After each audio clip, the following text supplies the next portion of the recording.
उत्तर प्रदेश के मुरादाबाद जनपद में आज समाजवादी सांसद डॉक्टर शफीकुल रहमान वर्क मौलवी शक्ति यूट्यूब न्यूज चैनल का उद्घाटन करने बिलारी पहुंचे, जहां उन्होंने मीडिया से बात करते हुए सरकार पर जमकर निशाना साधा और साथ ही उन्होंने साध्वी प्राची द्वारा दिए गए विवादित बयान को कॉन्स्टिट्यूशन के खिलाफ बताया। साध्वी ने कुछ दिन पूर्व ही मुरादाबाद में एक विवादित बयान दिया था, जिसको लेकर वह सुर्खियों में बनी रही थी, जिसके बाद भारतीय जनता पार्टी के नेताओं ने भी उनके विवादित बयान का खंडन किया था और उनके बयान को गलत बताया था। मुरादाबाद जनपद के बिलारी में पहुंचे सांसद डॉक्टर शफीकुल रहमान वर्क ने देश में चल रहे हालातों पर बोलते हुए कहा है कि जिस तरीके से इस वक्त उत्तर प्रदेश और देश में कानून व्यवस्था है, इससे साबित हो गया है कि देश और प्रदेश में जो भारतीय जनता पार्टी की सरकार है वह सही ढंग से देश हित में काम नहीं कर रही है और साथ ही महिलाओं का पर हो रहे शोषण रोकने में भी नाकाम साबित हो रहे हैं, क्योंकि लगातार महिलाओं का शोषण करा जा रहा है, जिसका वह पुरजोर विरोध करते हैं।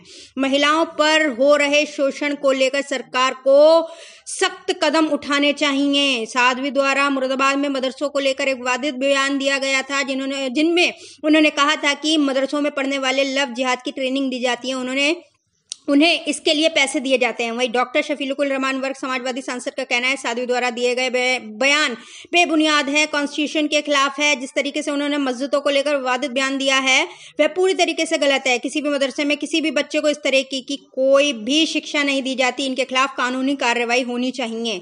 वही समाजवादी सांसद शफीकुल रहमान वर्क का कहना है कि इस्लाम सिर्फ यह शिक्षा देता है कि अगर आपको कोई भी पड़ोसी भूखा है तो पहला फर्ज आपको उसे खाना खिलाना है और मदरसों में सिर्फ दूसरे की इज्जत करने की तालीम दी जाती है। और हमारे यहाँ जो इस वक्त देश में महिलाओं के साथ घटनाएं हो रही हैं उसको लेकर बहुत सख्त गुनाह बताया जाता है और जो भी इस तरीके की घटना करता है वह बहुत बड़ा गुनहगार है। मुरादाबाद यूपी से परवेज अंसारी की रिपोर्ट।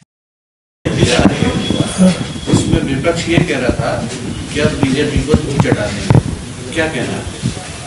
देखिए, ये तो हर आदमी उम्मीद करता है और यही कहा करता है अगर वो कमज़ोर वैसे ही पड़ जाएगा तो उसको तो वोट भी नहीं मिलने के।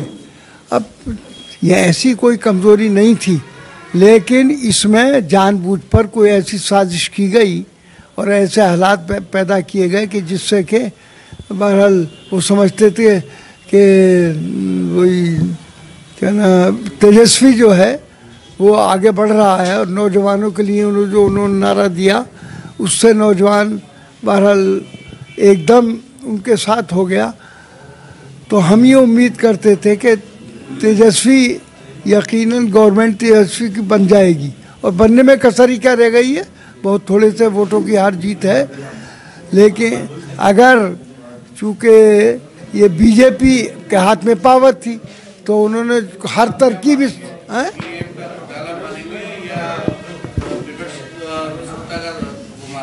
क्या केंद्र में जो सत्ता है उसकी दमंगी मानेंगे आप या ईवीएम का घोटाला मानेंगे?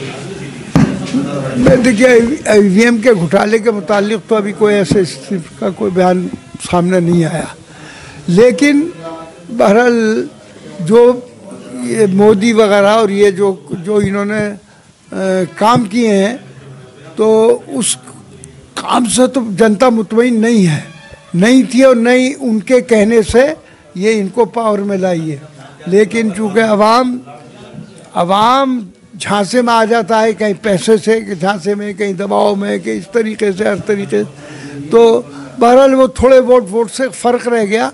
वैसे ये जीत हम कोई अच्छी सही जीत नहीं हुई है, बल्कि इससे लोगों ने कुछ सबक हासिल किया है कि अगर वो ये क्या नाम है इनका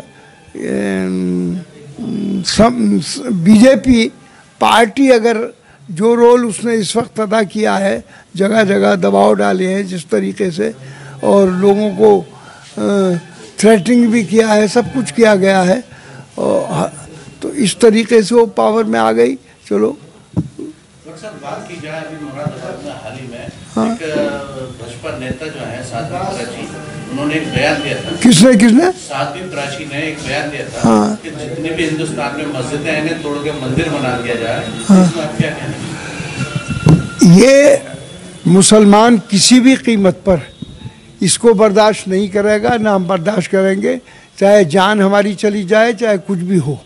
लेकिन ये हिंदुस्तान में ये आइन के ख़िलाफ़, कानून के ख़िलाफ़ ये काम नहीं हो सकता, ना हम होने देंगे। तो हमें इतना कमज़ोर क्यों समझते हैं वो? हाँ, तो उन्होंने बयान दिया, ये बयान उनका गलत है, कंडम किया गया उनको इस बयान को। 20 लाख रुपए देते हैं मुस्लिम समुदाय के लोग, क्या पंडितों की लड़कियों की शादी की जाए, मदरसों में ये ट्रेनिंग दी जाती है, तो क्या कहना चाहिए? नहीं, ये प्रोपेगेंडे हैं। देखिए, मदरसों में कोई गलत तालीम नहीं दी जाती। जो इस्लाम का मिशन है, जो इस्लाम की तालीम है, इस्लाम की तालीम ये है कि इस्लाम मतलब अमन चाहता है, सुकून चाहता है, जो कोई कमज़ोर है उसकी मदद चाहता है, और ऐसे लोगों की जो गुंडे हैं, जो बदमाश हैं, जो गलत काम करते हैं, किसी का नाजायज़ कत्ल करते हैं, या यही जैसे ये लड़कियों के साथ जो कुछ किया जा रहा है, ये सारी चीज़ें इस्लाम मना करता है। इस्लाम तो यहाँ तक कहता है कि अगर पड़ोस में आपके कोई भी पड़ोसी है, उसमें सवाल ये नहीं कि मुसलमान हो, बल्कि कोई भी हो, किसी कौम, किसी नस्ल, किसी मज़हब का आदमी हो, वो रहता है, अगर उसके घर चूल्हा नहीं जला है और आप खाना, ये अच्छा खाना खाकर आप सो गए, तो ऐसा नाजायज़ है, हराम है उस पर। इसलिए पहले घर के आदमी को देखना चाहिए। है क्या बयान दिए हैं, ये अपने आप में सही दिए क्या गलत दिए? गलत दिए बयान, बिल्कुल ये बयान गलत है और आइन के भी खिलाफ है।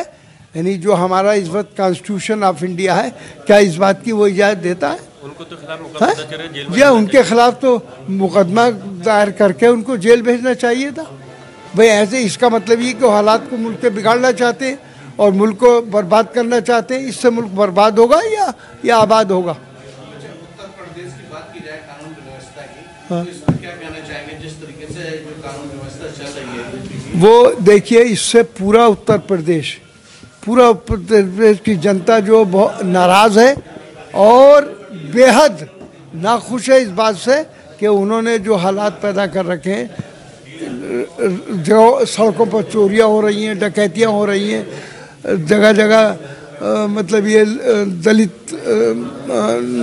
मुसलमानों के साथ ही नहीं, दलितों के, औरों के, हिंदुओं के साथ भी इसमें जुल्म और ज़्यादतियाँ हो रही हैं, जिसको कि आप छुपा नहीं सकते। कितने वाक़यात इस उत्तर प्रदेश में ऐसे हो गए कि जिससे कि आदमी आज मतलब ये है कि रो रहा है इस पर। आखिरी सवाल है जी। मुरादाबाद के जो मेयर हैं, हाँ, वो हेलीकॉप्टर में पार्सल को शेयर करा रहे हैं, गार्डों का निरीक्षण करा रहे हैं, सरकारी पैसे का दुरुपयोग कर रहे हैं, क्या कहना चाहिए? तो भाई इसको तो बिल्कुल गलत है। ये तो इस पर गवर्नमेंट को एक्शन लेना चाहिए, गवर्नमेंट को इसमें कार्रवाई करनी चाहिए कि भाई ये पैसा कहाँ से आ रहा है। तो इससे तो जितनी भी ये रिश्वतखोरी और सवाल पैसे की जो इकट्ठा करने की पॉलिसी है, तो आप जब उन्हें सैर कराएंगे कारों और उसके हेलीकॉप्टरों में, तो समझिए कि लोग क्या समझेंगे उसको। और लोग जानते हैं सब जो कुछ इसमें हो रहा है, जो धंधा कर रहे हैं, लेकिन खुल्ला तो गवर्नमेंट की पॉलिसी इसमें जो हमारे मोदी जी कहते हैं कि साहब हम यूँ इस तरीके से ये मदद करेंगे, वो कब मदद करेंगे, तो कहाँ मदद हो रही? कहीं भी नहीं।